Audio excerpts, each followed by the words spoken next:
Good evening friends, welcome to my channel नूकी मोहब्बत। और आप देख रहे हैं love with soul. Last part में हमने देखा था कि जैसे ही रूहानिका की मॉम आने वाली रहती है रूम पर, तभी स्मृति कहती है कि रूहानिका मुझे जाना होगा। रूहानिका काफ़ी ज़्यादा रोकती है उसे और बोलती है कि प्लीज़ रुक जाओ, पर स्मृति एक नहीं सुनती है और स्मृति वहाँ से तुरंत चली जाती है। स्मृति को कभी भी किसी से मिलना पसंद नहीं था सिवाय रूहानिका के, पर रूहानिका चाहती थी कि उसे वो सबसे मिलाए, क्योंकि उसकी वजह से उसके अंदर बदलाव जो आ रहे थे। पर उसे ये बात भी पता थी कि स्मृति किसी से नहीं मिलेगी और उसने उसको प्रॉमिस भी किया था। तो ये सोचकर रूहानिका भी उसे रोकती नहीं है। अब उसके आगे रूहानिका की मॉम जैसी रूम के अंदर आती है, तभी रूहानिका की मॉम कहती हैं, मुझे ऐसा क्यों लगा था कि तुम किसी से बात कर रही थी। तो रूहानिका एकदम से बोलती, नहीं मॉम, मैं किसी से बात नहीं कर रही थी। तो तभी उसकी मॉम कहती है, देखो मुझे कुछ बदलाव सा तुम्हारे अंदर दिख रहा है। तुम थोड़े दिन से थोड़ी बदली बदली सी लग रही हो।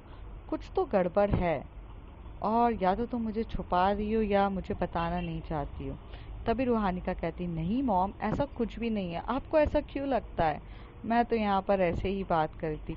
यू नो व्हाट, आपको जो आवाज़ें सुनाई दे रही होगी मॉम, वो मैं स्टडी कर रही थी। मैंने आपको बताया ना कि मैं थोड़ा साइंस पढ़ रही थी।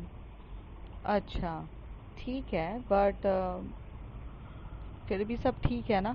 रूहानिका की मॉम जैसी रूम से बाहर जा रही रहती है, तभी वो एकदम से टर्न होती है और कहती है, वैसे रूहानिका, तुम्हारे ट्यूटर तो आज आया नहीं था, फिर तुम्हें पढ़ कैसे रही थी तुम? तो वो कहती, मॉम मैं सेल्फ स्टडी करने की कोशिश कर रही थी। मुझे सेल्फ स्टडी भी करना चाहिए ना, हर बार ट्यूटर पे थोड़ी ना डिपेंडेंट रहूँगी अपनी हर चीज़ के लिए। अ, इसलिए मुझे लग रहा था, आप टेंशन ना लो, मैं करती हूँ। रूहानिया की मॉम को कुछ अजीब सा लगने लगता है, और वो जैसी रूम से बाहर जाती है, तभी वहाँ से जो सॉफ्टी रहती है एकदम से चिल्लाती है, मियाऊं मियाऊं। तभी उसकी मम्मी रुक जाती है और वहाँ से रूहानिका उसको इशारों में कहती है, चुप हो जा, चुप हो जा। तभी उसकी मम्मी पलट के कहती है, हाँ गड़बड़ तो मुझे लग ही रही थी, तुम ये कहाँ से लेकर आई हो? तो वो कहती, मम्मा प्लीज़ मुझे इसको रख लेने दो। वो ना मुझे स्कूल के वहाँ साइड पे मिली थी, मम्मा प्लीज़। तो कहती, बेटा तुम्हें पता है ना, पापा को बिल्कुल पसंद नहीं है पेट कोई भी रहे, चाहे कोई भी रहो, वो अलाउ नहीं करेंगे। तो वो अपनी मम्मी को कहती, मम्मा आप नहीं बताओ ना किसी को, please please please, I am just, please mom please, it's just a kindly request, please आप मेरी बात समझो ना। तो रूहानिया की मॉम कहती हैं, देखो इसे छुपा कर रखना, पापा को नहीं दिखना चाहिए। तो तभी रूहानिका कहती, पापा तो पक्का नहीं दिखेगी, वैसे भी पापा सुबह बहुत जल्दी चले जाते हैं और रात को बहुत लेट आते हैं, हमसे तो उनका इंटरेक्शन भी नहीं होता है, शायद मैंने भी अपने पापा को अभी एक हफ्ते से देखा तक नहीं है। तो कहती है कि हाँ, तुमने क्या, मैंने ही नहीं देखा। वो थोड़ा सा क्लाइंट के साथ उनका थोड़ा इशू चल रहा है, इसलिए मुझे नहीं पता, तुम पर ध्यान रखो, अच्छा मैं जा रही हूँ। तो कहती, ओके ओके। रूहानिका यहाँ पर उसकी सॉफ्टी को लेती है, उसे अपने प्यार से हग करती है और उसे बहुत प्यार से देख रही रहती है। फिर वो थोड़ी देर तक बैठती है जैसी, तब उसे स्मृति की चीज़ें याद आती कि किस तरीके से स्मृति उसे इतना प्यार से पढ़ाती है, इतना डिटेल में हर एक एक चीज़ समझाती है। उसके बिन बोलने पर वो उसके पास आ जाती है। उसकी प्रेजेंस उसको इतनी अच्छी लगती थी कि वो सपने में भी उसी को अपने आप फील करने लगती है। उसके पास होना उसे एक अजीब सा एहसास देता था। रूहानिका बहुत खुश रहती थी जब भी स्मृति उसे आजू बाजू मिलती थी, और स्मृति के ही बारे में सोचते सोचते कब रूहानिका की नींद लग जाती उसे पता ही नहीं चलता, और वो बहुत प्यार से किटी को अपनी गोदी में सुलाकर सो जाती है। मॉर्निंग में जैसी उठती है, तो यहाँ पर जैसी उठने के बाद रूहानिका के चेहरे पे बहुत अच्छी स्माइल रहती है और बहुत फ्रेश फ्रेश फील करती है, और वो जल्दी से जाती है, रेडी होती है और नीचे चली जाती है ब्रेकफास्ट के बाद। तभी उसकी मम्मी कहती है, तुम्हारी किटी कहाँ है? तो कहती, मॉम उसका नाम सॉफ्टी है। तो कहती, हाँ सॉफ्टी कहाँ है? उसे भी जाओ दूध दे दो, इतनी भी बेरहम नहीं हूँ मैं। तो वो अपनी मॉम को हक करके बोलती, मैंने कब कहा आप बेरहम है, लाओ दो। और वो जाती है, सॉफ्टी को दूध देती है और बोलती है, सॉफ्टी यहीं पर रहना, कहीं बाहर मत जाना, और प्लीज़ ख्याल रखना। काश अगर स्मृति होती तो मैं स्मृति को कह सकती थी कि तुम्हारा ध्यान रखे, पर स्मृति तो है नहीं यहाँ पर। पर तुम यहीं पर रहना, प्लीज़ कहीं जाना नहीं। और तुम स्मृति के साथ कितने अच्छे से खेलती हो, पर स्मृति कब आती है कब जाती है कुछ पता नहीं चलता सॉफ्टी मुझे। मेरा तो अभी अभी मन कर रहा है कि बस मैं उसे देखूं, उनको देखकर जाऊं, उसे बहुत प्यार से देख करूं, और मुझे वो बहुत पसंद है।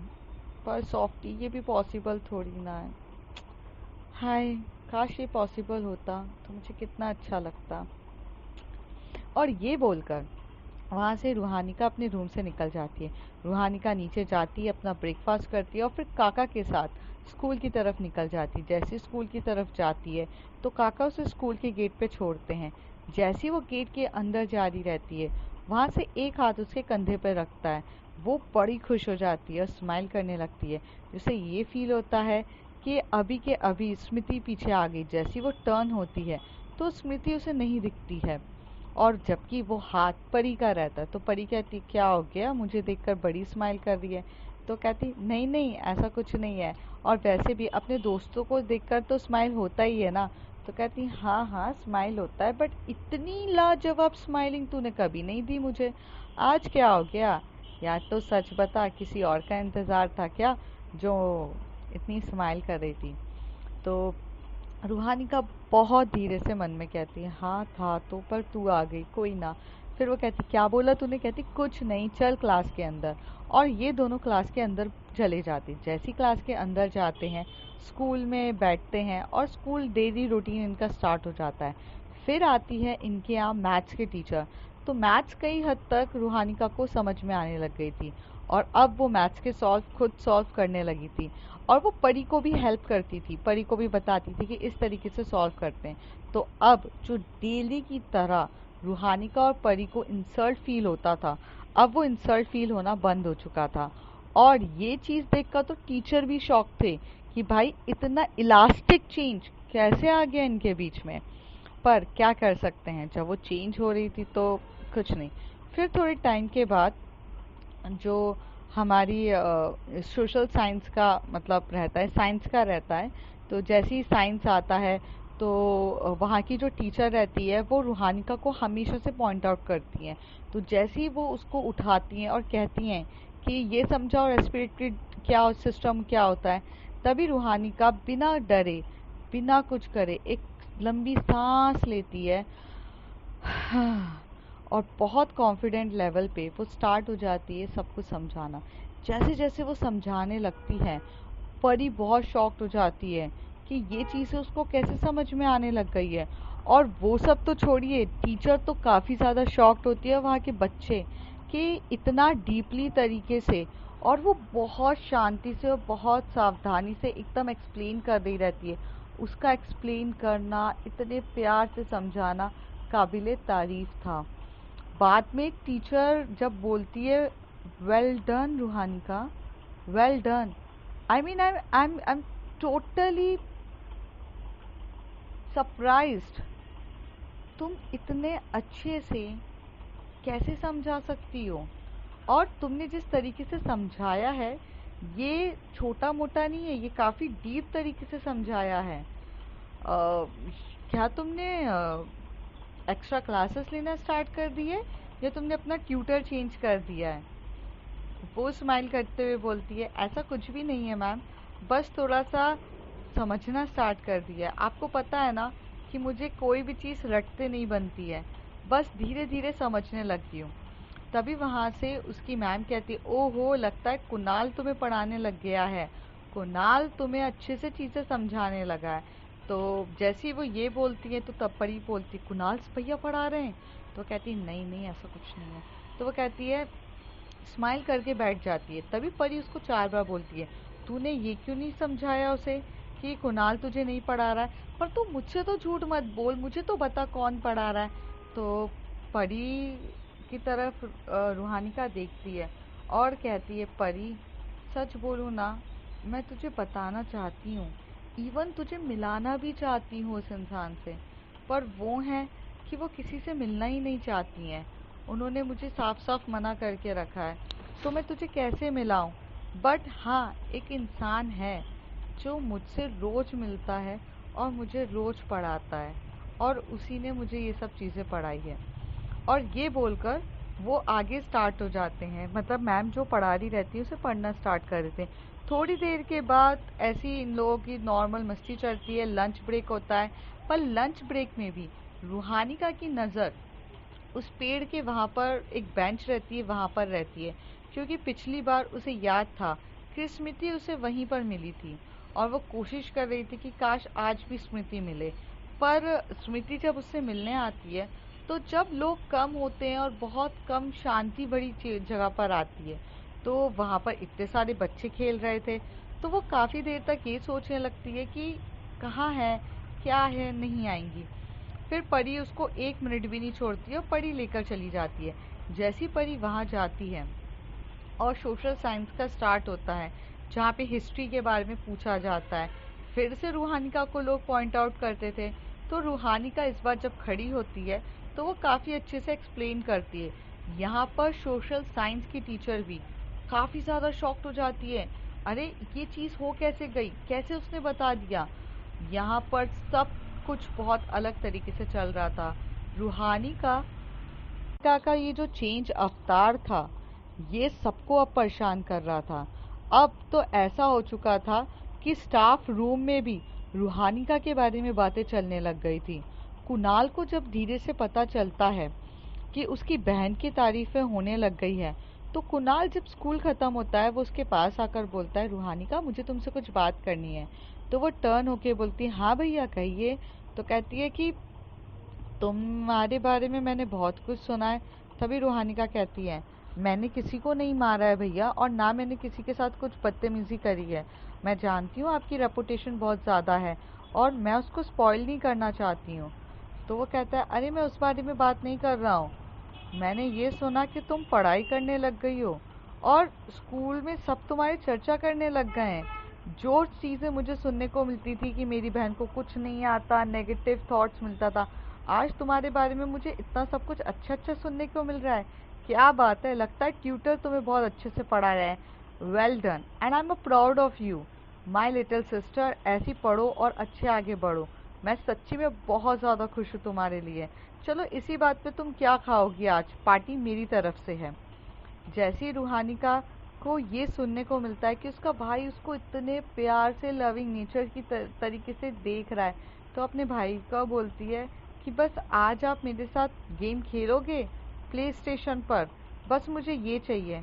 तो वो कहता है कि हाँ मैं कोशिश पूरी करूँगा टाइम निकालने की, पर अभी मुझे जाना होगा। तुम्हें पता है ना कि मैं तुम्हारे साथ कभी नहीं जाता हूँ, मैं अपने फ्रेंड के साथ जा रहा हूँ फर्दर स्टडीज़ के लिए, मम्मी को बता देना। तो वो कहती है ठीक है। परी भी यहाँ पर अपनी मतलब उसको जो उसकी बस रहती है वो उससे चली जाती है। रूहानिका थोड़े आगे तक जाती है तो वो देखती है कि काका बस के पास नहीं खड़े हैं, मतलब सॉरी काका कार के पास नहीं खड़े हैं। वो काका को इधर उधर देखती है, जब जैसी वो टर्न होती है तो एकदम से डर जाती है और उसका बैलेंस इम्बैलेंस होने लगता है। तभी एक हाथ उसकी कमर पे जाता है और उसे अपनी ओर खींचता है, और बहुत प्यार से वो इंसान की आंखों में रूहानिका घूर घूर के देखे ही जा रही रहती है और एक प्यारी सी स्माइल कर रही रहती है। थोड़ी देर तक तो फ्यू सेकंड्स तक तो वो आराम से देखती है, फिर वो इंसान उसे खींचता है, सीधा खड़े होके बोलता है, क्या हो गया है तुम्हें, तुम मुझे देख के इतनी डर क्यों गई हो। तो रूहानिका कहती है, कौन ऐसे आता है, एकदम से आकर तुम मुझे हॉरर स्टोरी की तरह डराओगी तो मुझे डर तो लगेगा ना। स्मृति, एक तो तुम बहुत अजीब हो, कभी भी आती हो कभी भी जाती हो, पर ऐसे डराती भी हो।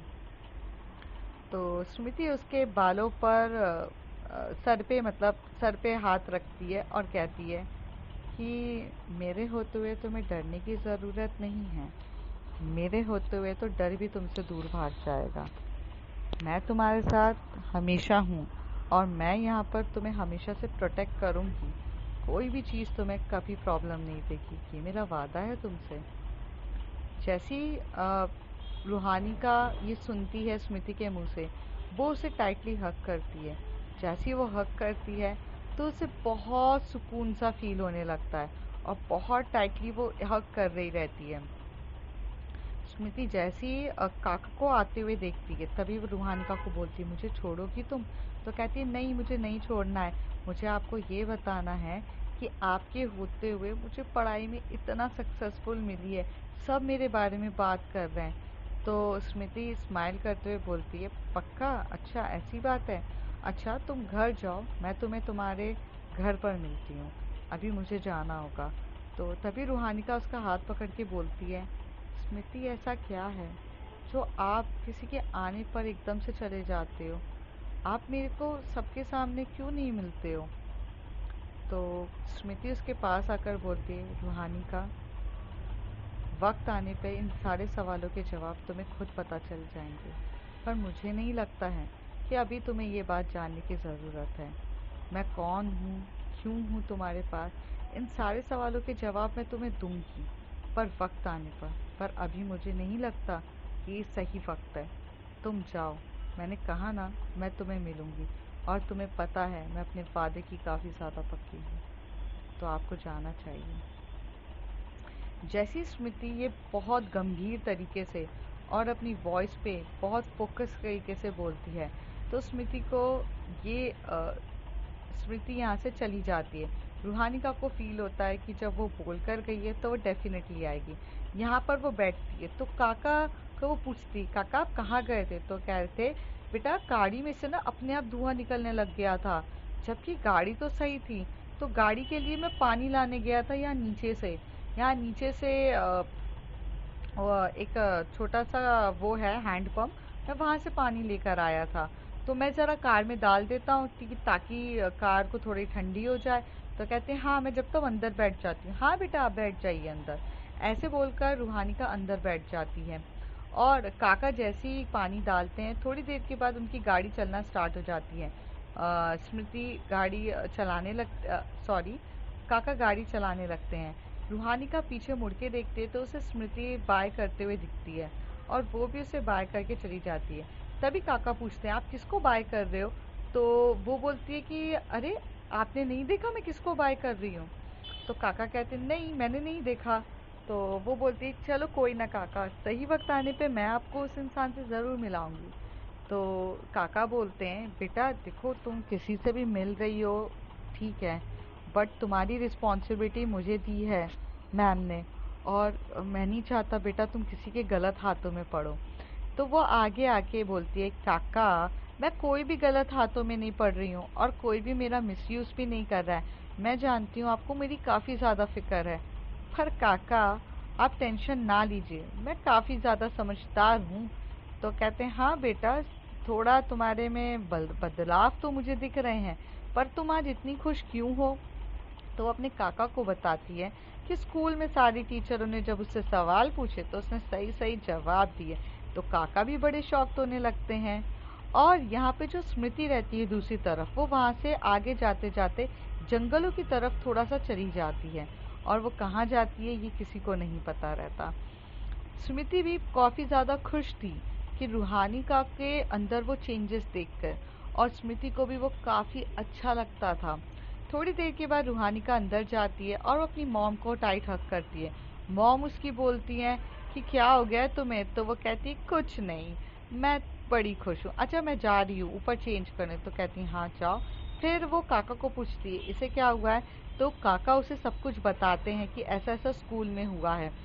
तो वो कहती है कि अरे बाप रे, पर रूहानिका ने सारे आंसर दे दिए, आप ये कह रहे हो? तो कहती है कि हाँ मैडम, मुझे तो रूहानिका ने ये बताया। तभी थोड़ी देर में कुणाल आता है। कुणाल आकर बोलता है, हाँ मम्मा, रूहानिका ने सारे आंसर सही दिए हैं, मैं स्टाफ रूम में सुनकर आया हूँ। मुझे तो एक्चुअल में सोशल साइंस की टीचर ने बोला कि कुणाल तुम कितने अच्छे से पढ़ा रहे हो अपनी बहन को, कि उसे सब कुछ समझ में आ रहा है, जबकि मैंने तो रूहानिका को पढ़ाया भी नहीं है। रूहानिका इतनी समझदार और पढ़ने वाली कब से हो गई है? पर ट्यूटर तो भैया 2 दिन से तो ट्यूटर ही नहीं आया है, तो फिर रूहानिका को पढ़ाया किसने? तो अब सबके सब शॉक्ड हो जाते हैं और काफ़ी ज़्यादा देर तक सोचने लगते हैं। तभी जो कुणाल होता है वो बहुत कैजुअली बोलता है, मम्मा वो एक क्लास को 2 बार पढ़ रही है, हो सकता है पुराने नोट से उसने खुद ने पढ़ने की कोशिश करी है। और फिर अच्छी बात है ना कि मेरी बहन में बदलाव आ रहे हैं, इसको पॉजिटिव वे में लो, आप इतनी टेंशन मत लो। यहाँ पे दूसरी तरफ जो रूहानिका रहती है वो रूम पर जाती है, फ्रेश होती है और अच्छे से अपनी सॉफ्टी के साथ खेलती है और फिर सॉफ्टी को वहाँ पर रखती है और नीचे चली जाती है। जैसी वो नीचे जाती है तो वो अपने भाई के साथ, अपनी मॉम के साथ बैठ के लंच कर रही रहती है। तभी उसका भाई बोलता है, रूहानिका अगर तुम्हें कोई चीज़ की मदद चाहिए मुझसे पढ़ाई में तो तुम बेझिझक होके पूछ सकती हो। तभी रूहानिका उसकी तरफ देख के बोलती है, जी भैया, बट मुझे नहीं लगता कि मुझे अब आपकी ज़रूरत है। जब आपकी ज़रूरत थी तब तो आपने हेल्प नहीं करी, पर अब मुझे ज़रूरत नहीं है, मैं खुद पढ़ लूँगी। तो तभी उसकी मम्मी कहती हैं कि बेटा, तुम अब खुद से कैसे पढ़ने लगी हो? तो एकदम से रूहानिका बोलने वाली थी कि मम्मा ऐसा है कि, तभी उसे एकदम से याद आता है कि अगर मेरे बोलने से स्मृति मुझसे दूर चली गई तो बहुत प्रॉब्लम हो जाएगी और स्मृति अपने वादे की बहुत पक्की है। नहीं नहीं, मुझे नहीं बताना चाहिए। तभी वो कहती है, ऐसा कुछ नहीं है मॉम, अच्छा मुझे जाने दो, मुझे जाके पढ़ाई करनी है। तो उसकी मम्मी कहती हैं कि हाँ ठीक है, जाओ तुम। और वहाँ से रूहानिका अपने रूम पर आ जाती है। जैसी रूम पर आती है और वो अपना रूम को लॉक कर देती है और वो बैठती है और वो बैठ के थोड़ी देर तक सोच ही रहती कि आज क्या पढूं, आज क्या पढूं। और वो जैसी ही अपनी बुक्स निकालने की कोशिश कर रही रहती है, उतनी देर में पीछे से उसके हाथ आता है और वो बोलती है कि आज मेरे ख्याल से तुम्हें संस्कृत पढ़ लेनी चाहिए, क्योंकि संस्कृत में भी तुम वीक हो काफ़ी। तो रूहानिका पीछे मुड़ के बोलती है, स्मृति तुमने फिर से मुझे डरा दिया, तुम कहाँ थी और तुम मेरे रूम पर कैसे आ जाती हो? तो स्मृति कहती है, मुझे तुम्हारे रूम पर आने के लिए किसी की परमिशन की ज़रूरत है क्या? और तुम्हें मैंने पहले ही कहा था कि मैं तुम्हें तुम्हारे घर पे मिलूंगी रूम पर। और वैसे भी मैं कब से यहाँ वेट कर रही थी, तुम जैसी आई तुमने देखा नहीं, मैं तुम्हारे बेड पे आराम से लेटी हुई थी। तो कहती है कि हाँ शायद मैंने ध्यान नहीं दिया, बट तुम चढ़ कैसे जाती हो? इधर आओ, इधर आओ मेरे साथ। और रूहानिका हाथ पकड़ती है स्मृति का और वो अपनी विंडो के नीचे दिखाती है, देखो कितना ऊपर है ये, मेरा मेरा जो रूम है वो सेकंड फ्लोर पर है, तुम इतने ऊपर से चढ़ के कैसे आ जाती हो? तो तभी स्मृति कहती है, ये भी एक वक्त आने पे तुम्हें सब पता चल जाएगा, फिलहाल मुझे अभी तुम्हें पढ़ाई पे फोकस करना चाहिए और सही वक्त पर रूहानिका तुम्हारे सारे सवालों के जवाब दूंगी मैं, पर अभी हम संस्कृत पढ़ लें और साथ ही साथ तुम हिंदी भी पढ़ लेना, आज मेरा फुल मूड है तुम्हें पूरा तरीके से पढ़ाने का। तो कहती पक्का, और मेरे साथ खेलेगा कौन? तो कहती हाँ बाबा मैं खेल लूँगी। इस तरीके से शाम के 3 बजे, मतलब दोपहर के 3 बजे से शाम के 7-8 बजे तक रूहानिका और स्मृति दोनों एक साथ वक्त बिताते हैं, जिसमें वो पढ़ाई भी करते हैं और थोड़े टाइम के लिए वो फुटबॉल भी खेलते हैं। स्मृति बहुत अच्छी थी फुटबॉल्स में, उसका एथलेटिक भी बहुत अच्छा था और वो उसे फुटबॉल के लिए भी प्लस इन सब के लिए प्रिपेयर कर रही रहती है और धीरे धीरे इनकी दोस्ती काफ़ी ज़्यादा बढ़ जाती है। नेक्स्ट डे जब स्कूल जाती है रूहानिका, तब उसको संस्कृत और हिंदी में भी काफ़ी ज़्यादा अच्छे से अप्रिसिएशन मिलता है। अब वो सारे सब्जेक्ट में धीरे धीरे परफेक्ट होती जा रही थी। अब देखते हैं फ्रेंड्स आगे क्या होता है, कैसे रूहानिका इतनी ज़्यादा परफेक्ट होती जा रही है और आखिर स्मृति का मोटिव क्या है, वो इतनी ज़्यादा रूहानिका को सही क्यों करना चाहती है, क्या मोटिव लेके स्मृति चल रही है, ये सब जानेंगे अगले कुछ एपिसोड्स में। तब तक के लिए bye bye, take care. If you like my story, like share and subscribe.